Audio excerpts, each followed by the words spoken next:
Welcome, Jon, everybody. Okay. You guys ready?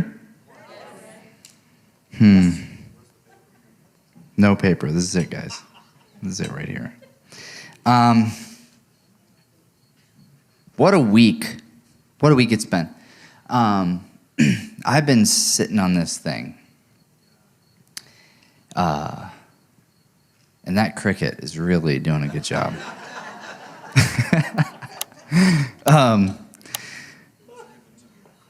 Yeah, thank you. So we're going to be in Genesis 27. No, watch out. What are we going to do with that? So this is the story of Jacob and Esau. Now, if you want to put up the June Bloom, there we go. I want to keep this theme of what we have going on, God doing a new thing. It's a little bit, I feel like I'm getting some feedback on some stuff. So the verse there, Isaiah 43, 18, 19, remember not the former things, nor consider the things of old. Behold, I am doing a new thing. Now it springs forth. Do you perceive it? I encourage you to hold fast to what we're asking God to do and what we are perceiving that He is doing in our midst, right? It's two things. It's God, I want to see what you're doing, and God, don't stop doing what you're doing, right? We need both. It can't just be, I'm just getting in the lazy river. Because then all you're doing is getting wet. You want to participate, right? So we have to keep that flowing. And so we're going to talk about that today. And so we're going to read Genesis 27 through the lens of the new thing that God is doing in our midst. You ready? Awesome. 4 people are ready. I'm ready, so y'all can come with me. Now, what's very interesting about this portion of Scripture is that I've never understood it. Okay? Jacob and Esau has always kind of like weirded me out. I mean, you gave away your birthright for a bowl of soup, you know? Just so weird. Like, what is going on there? And so then we see, because we've got Jacob, Esau, the sons of, anybody? Isaac, right? So the sons of Isaac. So you got Abraham. Let's just kind of go backwards to see where we're at. Abraham has Isaac, right? Isaac has Jacob and Esau, right? Or Esau and Jacob, I suppose. And Esau is the firstborn. So he gets the birthright. He gets the blessing. That's what he gets. And Jacob gets the leftovers is kind of the deal there. And throughout their life, there's just kind of this tension. There's this tension throughout their life, and we don't see it reconciled till much later. But what we see here prior to what we're going to jump in here in verse 30 is where we're going to really kind of hit home here. But prior to, you've got Esau comes in from the field super hungry, and he wants what Jacob is making, and so Jacob's like, yeah, you can have some, but you got to give me your birthright. At that point, I'd go out and eat grass. Like I don't understand why you would go, okay, that sounds like a fair exchange, but I'm not Esau. But he says, fine, gives that away, takes the soup, and he's fine. But he was so hungry that he would give it away. Hold on to that. We're going to put a little bow. We're going to see you later. We're going to come over here, and now we see that it's time, as Isaac is getting older, it's time for him to give his blessing to his eldest son. And so he says, Esau, go, okay, in 27. And we see that you'll go here. He comes to him, behold, now I am old and do not know the day of my death. Okay, and so he says, prepare a savory, so go to the field, hunt game for me, and prepare a savory dish for me as I love, and bring it to me, that I that my soul may bless you before I die. So Esau, being a good son, says, yes, Father, I'm going to go get what you want. Okay, I'm going to obey. And then Mom says, all right, Jacob, here's your shot. Right, we're going to dress you up in Esau clothes, which is, he's so hairy that he puts animal skin on. And then he goes into his father, and his mom prepares the meal just like she knows he likes. And he is wearing animal skins. And he goes in, and Isaac he goes, you don't sound like Esau. But his eyesight's kind of bad, right? So you sound like Jacob. Is this my son Jacob? It's like, no, Dad, it's me. It's Esau. Right? He kind of has to, even feel my arms, Dad. It's, okay, there we go. We're good. And you smell like the field, he says, right? Because they had the wild animal, right? So he's got the skins on. You smell like, okay, fine, you're Esau. And so he gives him this blessing, right? So I'm setting you up. Now, Jacob gets the blessing and leaves. And just as Jacob leaves the tent, Esau he hunted, he has slaughtered this game, he has made it just like his dad wants, and in the tent he goes, just ready to go. I am here, I'm ready for my blessing. And that's where we're going to kick it off in verse 30. Now it came about as soon as Isaac had finished blessing Jacob, so Jacob is literally out goes one and in comes the other. And Jacob had hardly gone out from the presence of Isaac his father, that Esau his brother came in from his hunting. Then he had also made savory food and brought it to his father, and said to his father, let my father rise. Like, come on, it's time to eat, and so you can bless me. Isaac his father said, who are you? Esau, I'm your son Esau. Then Isaac, trembling violently, says, who was he then that hunted game and brought it to me and ate? I ate all of it, and I blessed him. Then Esau heard the words of his father, and he cried out, exceedingly great and a bitter cry. He said, bless me. Bless me also, O Father. And then Isaac says, your brother came deceitfully and took away your blessing.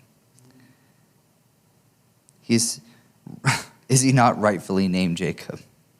Right? For he supplanted me 2 times, Esau says. He took away my birthright, and now he takes away my blessing. But have you not reserved a blessing for me? But Isaac replied to Esau, behold, I have made him your master, and all the relatives I've given him as servants, and with grain and new wine has sustained him. What can I do, my son? Esau said to his father, do you not have one blessing? Bless me also, O my father. And so Esau lifted his voice and wept. As I read this Monday morning,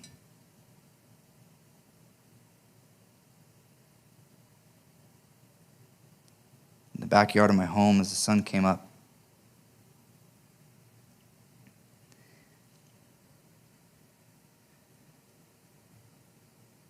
I, like Esau, lifted my voice and wept.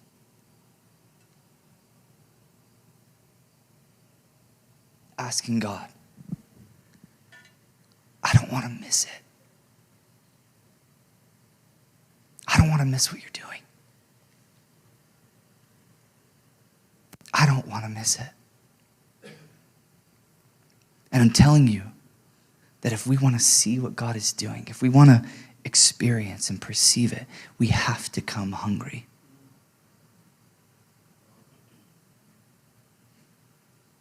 We have to be hungry. That is literally the first key. It's not good theology. And that's coming from me. I love good theology. But let me tell you that there has never been one revival that said, hey, once we got our eschatology together, man, God, it just took off. Once we really figured out the salvific nature of God, man, flooded the room. Never. It has always been on our knees, hunger for God, crying out in the midst of bad theology. That's the thing. God does it every time. Every time. Because we come to him hungry. And I sit there in my seat, in my backyard, crying, going, God, I don't even care if I'm praying it right. I don't even care. Whatever you have, I don't want to miss it. May there not be a hungrier Jacob in my life that will come in and get exactly what you want for them, and that I would come in less hungry than them. May I be found to be the hungriest person in the room for God. Not for what he's doing, not for what he's giving out, but for who he is. God, I just want you. I just want you. And I'm telling you, if we have a room of people who are hungry and thirsty before everything else, before anything else, but we are hungry, Jordan, God will do amazing things in our midst. And it's not because he's going to do them. It's because it's who he is. He can't help but respond to hunger. It's weird. It's like that's the loudest voice he hears, is the hunger of his children.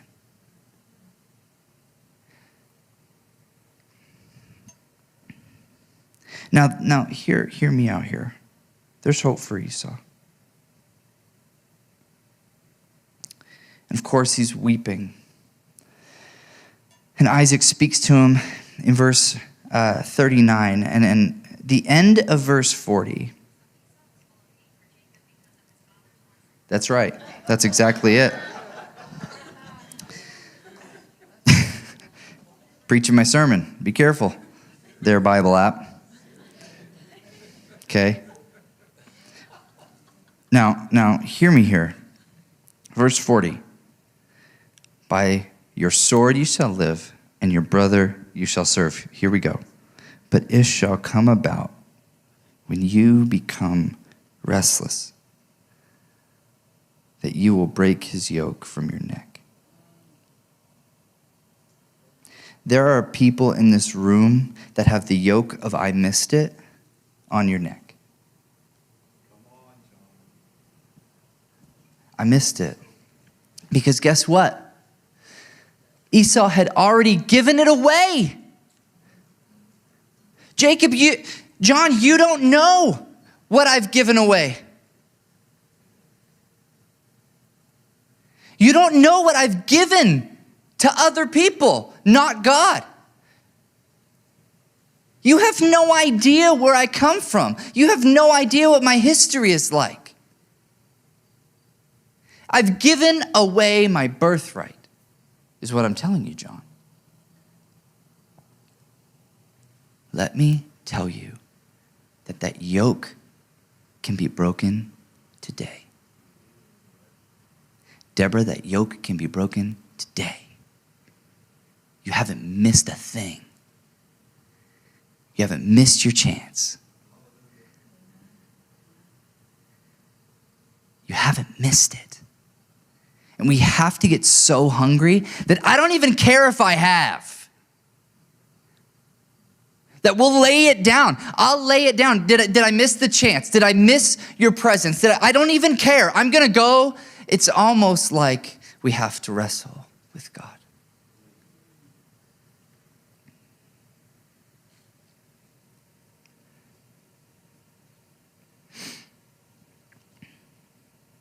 And let me be clear here, that Esau was out doing the right thing. He was out being obedient, was he not? So what the heck?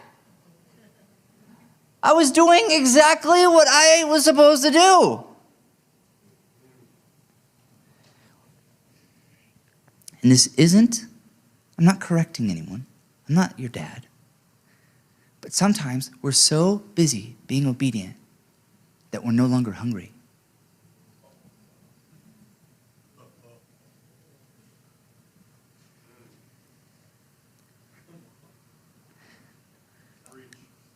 Hunger is messy.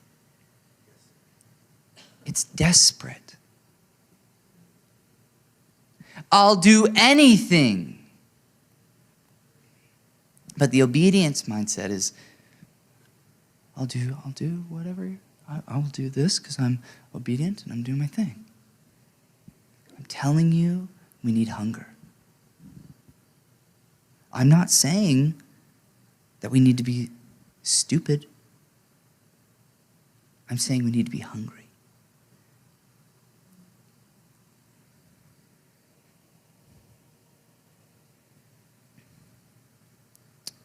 So, and what I want to kind of expand on here is I'm adding to this recipe. I'm not progressing. Because we never graduate from hunger and thirst. Never. I want to make that clear. We are never graduating from the school of hunger and thirst. But what we add to this is later on we see Moses in Exodus 33. And what does he say? He says, if you don't go, we're not going. And so it's this, God, I am so hungry for what you're doing. I don't want to miss a thing. I don't want to miss a moment. And that hunger sustains itself in such a way that we're living a lifestyle of dependence. Dependence. Hunger and thirst. Dependence. Now, this is the thing about dependence. I talked about it.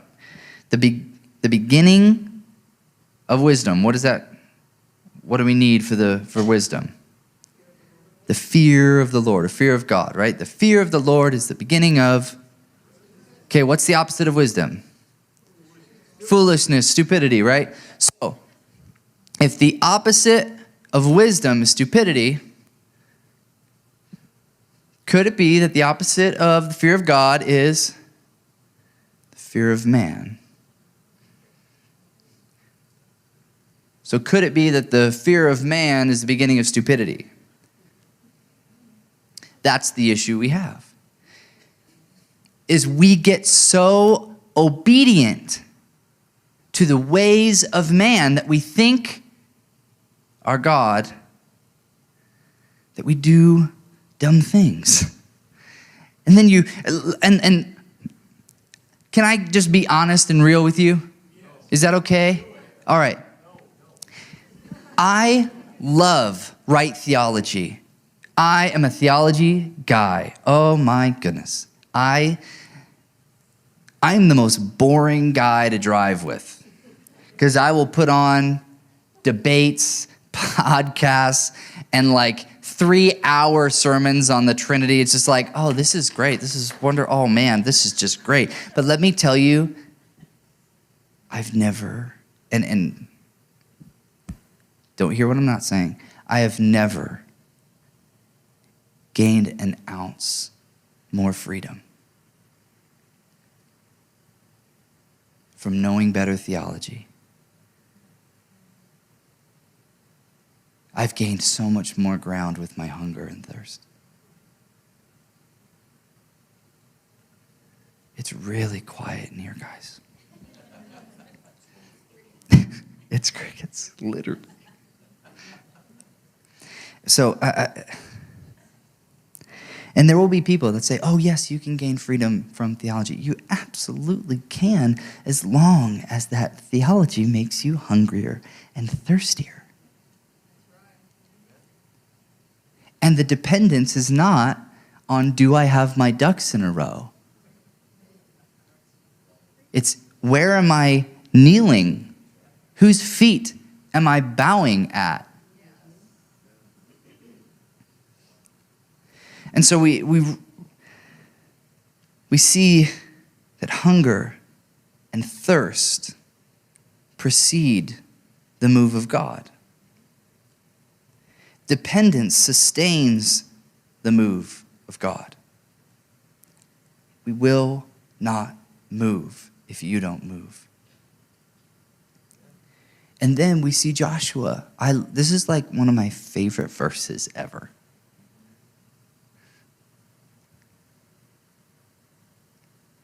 Exodus 33:11. It's so unassuming. I love it with all my heart. And it's not even the part that you might think. Thus the Lord used to speak to Moses face to face, just as man speaks to a friend. When Moses returned to the camp. This is my favorite part. This is my favorite part of the verse. His servant Joshua, a young man, would not depart from the tent. It's my favorite verse. Because I'm so hungry, I'm so thirsty, I'm completely and utterly dependent on you, and I'm not going anywhere.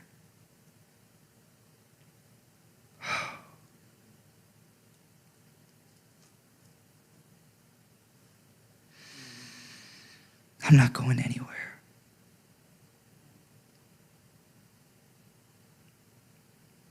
Oh, I feel God resting on this right now.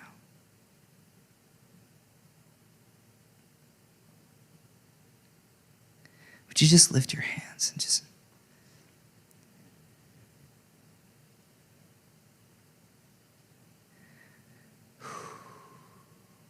God, we're not going anywhere. And don't let the fear of man mix in. But what if I miss lunch? What if I'm late for this? What if I'm late for that? What if God shows up? Like, what if right now God completely wrecks you? Is that okay with you? What if, what if he gives you the reward of your hunger right now?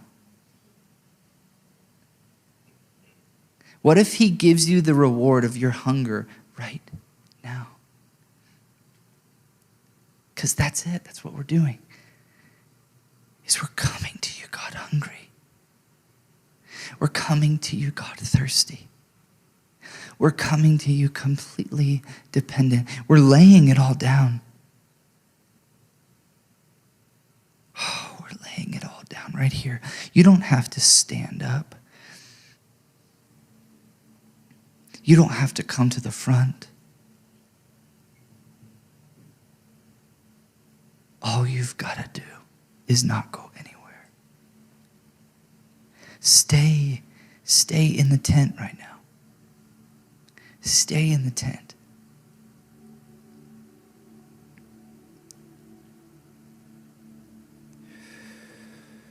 Oh, and just breathe.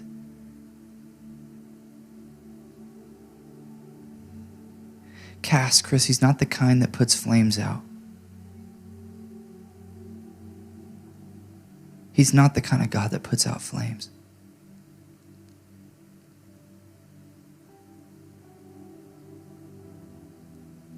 He breathes on them. Let him breathe on each of you in the fire that burns together. Let him breathe on it.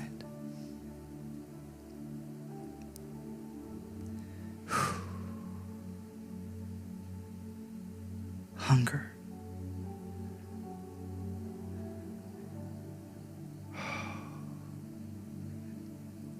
Whatever it is, lay it down. Look in his face. We're not going after his hand right now. That's not what we're doing. We're not going after his hand.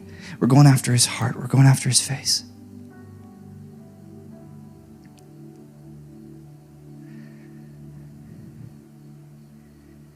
Oh, Jesus.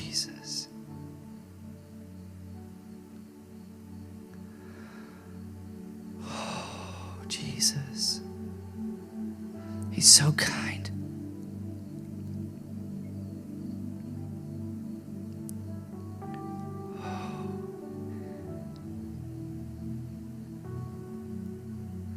This is it. This is what God is doing.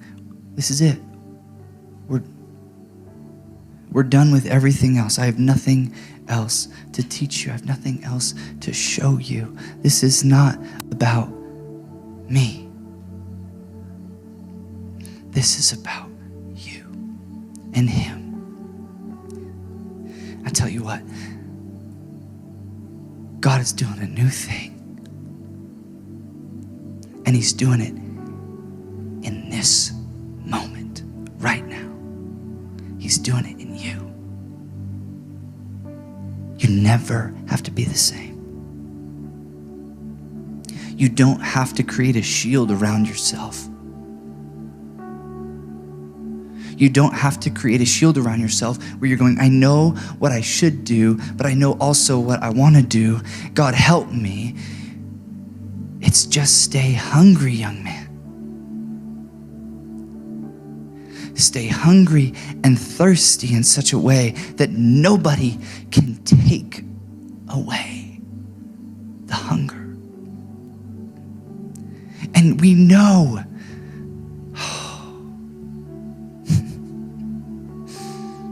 there's people here that are saying, yeah, Jon, I've tasted so many other things. And sometimes I thirst and I hunger for those things.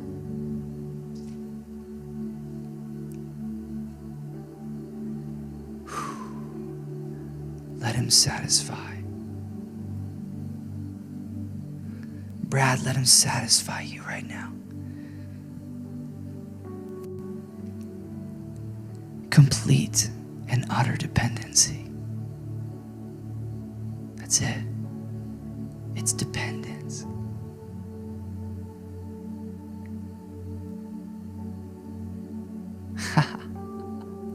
He's bringing you into dependence so you don't have to wander anymore, Brad.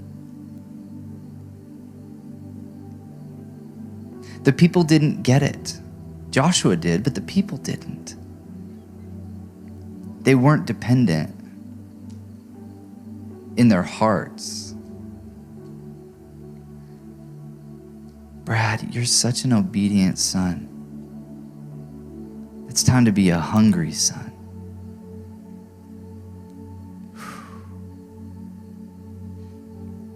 Wow.